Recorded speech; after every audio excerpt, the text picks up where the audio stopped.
తాజా అంశం చూస్తున్నాం. వైకాపా నేత పిన్నెల్లి రామకృష్ణారెడ్డికి అరెస్టు నుంచి రక్షణ కల్పించేందుకు హైకోర్టు నిరాకరించింది. ఆయన పిటిషన్లను కొట్టివేసింది. దీనికి సంబంధించి మరిన్ని వివరాలు మా ప్రతినిధి జయప్రకాష్ అడిగి తెలుసుకుందాం. జయప్రకాష్, చెప్పండి, ఈ పిన్నెల్లి పిటిషన్ల కొట్టివేత వివరాలేంటి?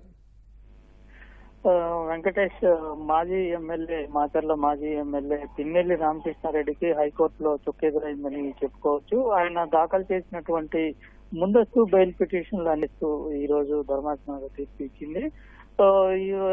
గతంలో ఇచ్చినటువంటి వెసులుబాటు కూడా దాదాపు ఈ రోజుతో ముగుస్తుందని చెప్పుకోవచ్చు. అంటే గతంలో విచారణ పూర్తి అయిన తరువాత ఏదైతే మధ్యంతర ఉత్తర్వులు ఇచ్చిందో అరెస్ట్ నుంచి రక్షణ కల్పిస్తూ అది ఉత్తర్వులు వచ్చేంత వరకే ఈ మధ్యంతర ఉత్తర్వులు అమలవుతాయని చెప్పింది. ఈ రోజు ఉత్తర్వులు జారీ చేసిన నేపథ్యంలో అవి కూడా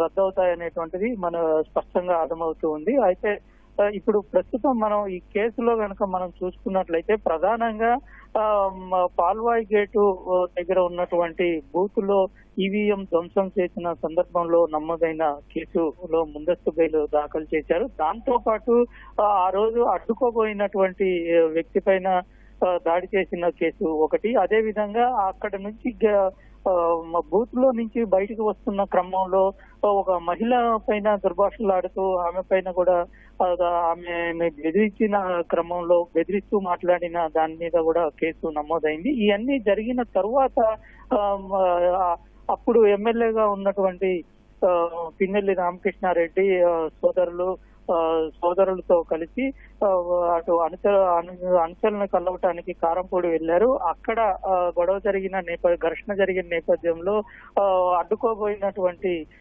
ఇన్స్పెక్టర్ పైన కూడా దాడి జరిగింది. ఈ కేసులో అటు పిన్నెల్లి సోదరులు మరికొంతమంది మీద కేసు నమోదైంది.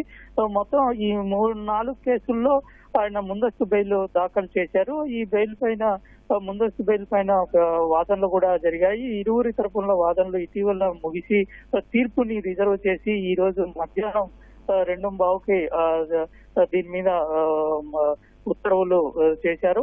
పూర్తిగా ఏదైతే వీటిల్లో పిటిషన్లు దాఖలు చేశారో వాటన్నిటిని రద్దు చేసింది. ప్రధానంగా స్పష్టంగా అక్కడ ఆధారాలు కనబడుతూ ఉన్నాయి. వీడియో క్లిప్పింగ్ లో ఆధారాలు కనబడుతున్నాయి. ఇది రాజ్యాంగ విరుద్ధంగా చేశారు. అదే విధంగా ఎన్నికల్లో వైలేషన్ ని ఇంత తీవ్రంగా ఉన్న నేపథ్యంలో ఈ విధంగా చేయటం తగదు. ఖచ్చితంగా బెయిల్ ని ఇవ్వకూడదు అని ఇటు ప్రభుత్వం తరపు న్యాయవాది వాదించారు. మరొక వైపు పిటిషనర్ తరపున అసలు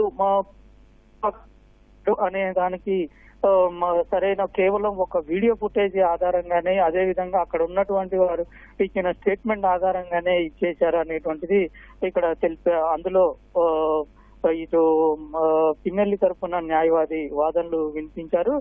అరెస్ట్ నుంచి రక్షణ ఇచ్చే విధంగా అయినా సరే ఉత్తర్వులు ఇవ్వాలని కోరారు. అయితే ఇరువురి వాదనలు పరిగణలోకి తీసుకున్నటువంటి న్యాయస్థానం ముందస్తు బెయిల్ ని రద్దు చేసింది. వెంకటేష్, ధన్యవాదాలు జయప్రకాష్. అలాగే దీనికి సంబంధించిన మరిన్ని వివరాలు మా ప్రతినిధి చంద్రశేఖర్ అడిగి తెలుసుకుందాం. చంద్రశేఖర్, చెప్పండి, పిన్నెల్లి రామకృష్ణారెడ్డిపై నమోదైన 4 కేసుల వివరాలేంటి? అరెస్టు నుంచి రక్షణకు హైకోర్టు నిరాకరించినందున పిన్నెల్లి విషయంలో పోలీసులు ఏ విధంగా వ్యవహరించే అవకాశం ఉంది? వెంకటేష్, తప్పనిసరిగా పిన్నెల్లి రామకృష్ణారెడ్డిని అరెస్ట్ చేసేందుకు పోలీసులకు ఇప్పటి వరకు ఉన్నటువంటి అడ్డంకులన్నీ కూడా తొలగిపోయాయని చెప్పి స్పష్టంగా మనం చెప్పవచ్చు. ఇవాళ రేపట్ల ఆయన పోలీసులు అరెస్ట్ చేసేటువంటి అవకాశం చాలా స్పష్టంగా కనిపిస్తోంది.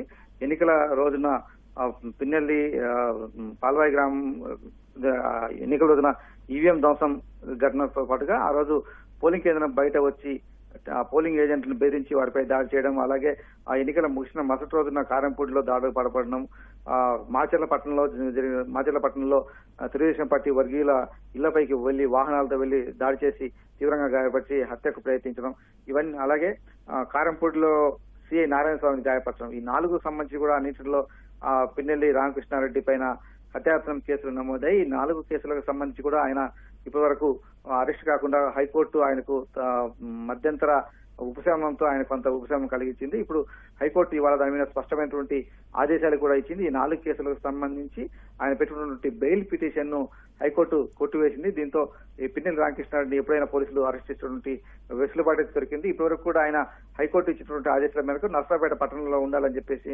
స్పష్టంగా హైకోర్టు ఆదేశించడంతో ఆయన నర్సరావుపేటలో తన నివాసంలో ఉంటూ ఉన్నారు. అలాగే పోలీస్ స్టేషన్ కి వెళ్లి పోలీస్ స్టేషన్ కి ఎస్పీ కార్యాలయానికి వెళ్లి సంతకాలు చేస్తూ ఉన్నారు.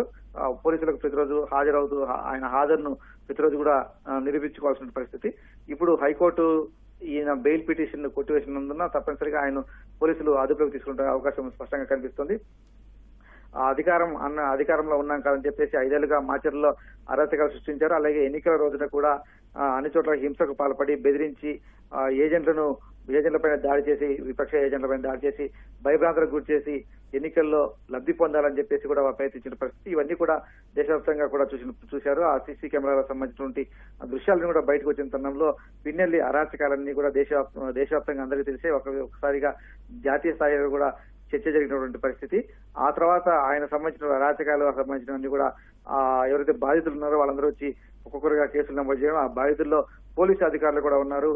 కారంపూడి సి నారాయణ స్వామి కూడా వైసీపీ కార్యకర్తలు దాడి చేసి గాయపరిచినటువంటి పరిస్థితి. దీంతో ఆ ఘటన పైన కూడా హత్యాయత్నం కేసు నమోదైంది. మొత్తం ఈ కేసులన్నీ కూడా ఇప్పుడు పిన్నెల్లి చుట్టూ బిగుసుకున్నాయి. ఇప్పుడు హైకోర్టు బెయిల్ కూడా రద్దు కావడంతో ఆయన పోలీసులు త్వరలోనే అదుపులోకి తీసుకున్నటువంటి అవకాశం ఉంది. ప్రస్తుతం అయితే ఆయన నర్సరావుపేటలో ఉన్నారు.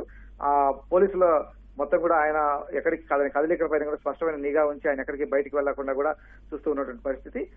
మరికొద్దిసేపట్లో పోలీసులు దీనిపైన కూడా పల్నాడు జిల్లా పోలీసు యంత్రాంగం దీనిపైన కూడా ప్రకటన విడుదల చేసేటువంటి అవకాశం కూడా ఉంది. వెంకటేష్, ధన్యవాదాలు చంద్రశేఖర్.